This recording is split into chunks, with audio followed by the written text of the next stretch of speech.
So this morning we had a 1990 Lexus LS400 towed into the shop because the owner couldn't get the car started. Emerson scouring to see what the problem is, and then sure enough we get to the firewall on the driver's side and we find what appears to be a large hole in the firewall backing with shredded material all over the place.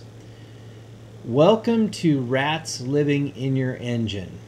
This is probably one of the worst things that could ever happen to you, because trying to diagnose the problem is a nightmare for a couple of reasons. Rats chew on everything in the engine.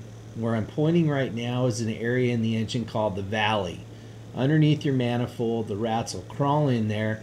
They'll take everything that they were chewing on and they'll make a nest inside of there because it's warm all the time.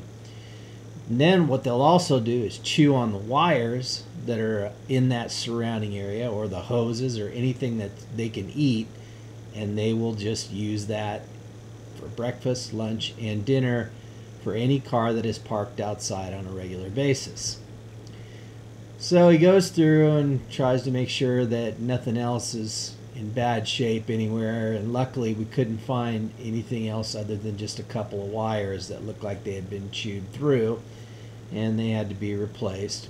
But the majority of the cost on this job is strictly in just the amount of time it took our tech to diagnose the problem, which was almost an hour and a half to find the two wires that were bad.